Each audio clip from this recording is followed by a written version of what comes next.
Hi guys, it's Lindsay, and today is not a tech review, but there is some serious technology in these shoes. These are the Under Armour Tri-Base Reign 2. They are purpose made for training, so we're gonna hit the gym. I might not look it, but I am quite a bit of a gym junkie. I have many years of CrossFit experience, currently just hitting the Virgin Active like everybody else because CrossFit is very expensive and I can't do overhead squats anymore because that's my range of motion. Be that as it may, Under Armour getting serious about training. It's actually their local messaging for the South African market is all about that training stuff. So it's all the rush gear. In my previous video I highlighted all of that stuff, and now we get down to the business of the Tri-Base Reign 2. So the first time they tried to put out a pair of CrossFit shoes or for functional training was the Tri-Base. Then they found that maybe the shoe wasn't wide enough, so they widened the toe box so you can get a nice toe splay when you're really getting weight on that bar and you need to pull quite hard. Then they raised the Tri-Base, which is this three-pointed little beauty here, more on that later. They raised this up over this side, got some ripstop nylon all the way around so it's nice and durable, and added a few other flourishes around here. Initially, I was concerned. Micro G foam in the midsole. Foam is not the greatest thing to have when you're doing workouts that require getting under a lot of load. If you're like piling weight on the back squat or on the front squat, you don't want your heel collapsing into the floor at all. So things I like, the Tri-Base, like I explained, this 3-point thing here, it gives you really good stability through the middle of your foot. It has full padding all around, which is a little bit weird for me, and this is because my actual usual training shoe is a Reebok CrossFit Nano 7. These are the Nano 7 weaves. I know, these are the shoes that drove away all the serious CrossFit athletes into the arms of Nike and their beautiful Metcons, because this thing is stiff. They overcorrected for powerlifters, so this heel, listen to that ain't going nowhere. You'll see on these, I get a little bit of a crease going where the foam is in the heel area because I'm a big guy, and if I'm adding big weight as well, that's another point that we need to consider.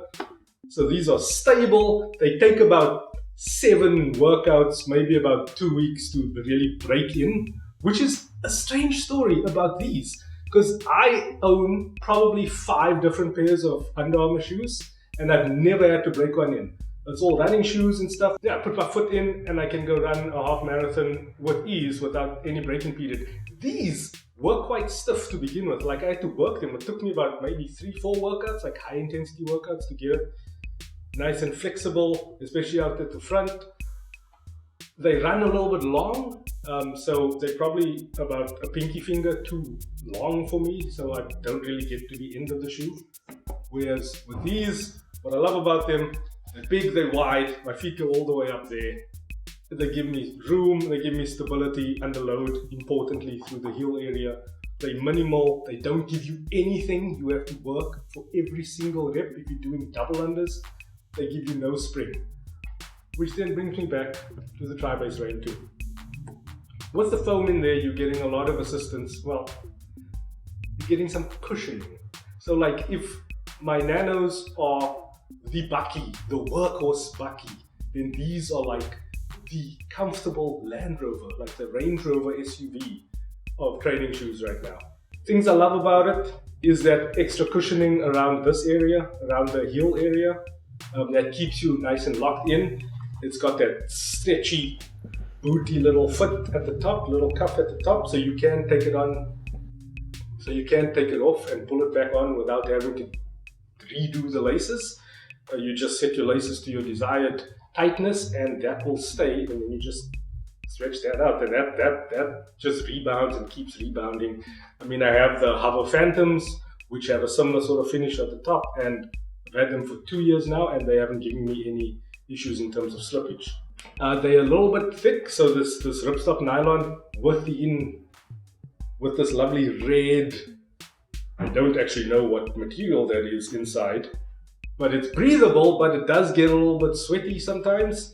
But if you are doing like sort of boot camp work, if you're doing like serious metcons that you're integrating like running and rowing and like a lot of movement on your feet and maybe some agility work as well.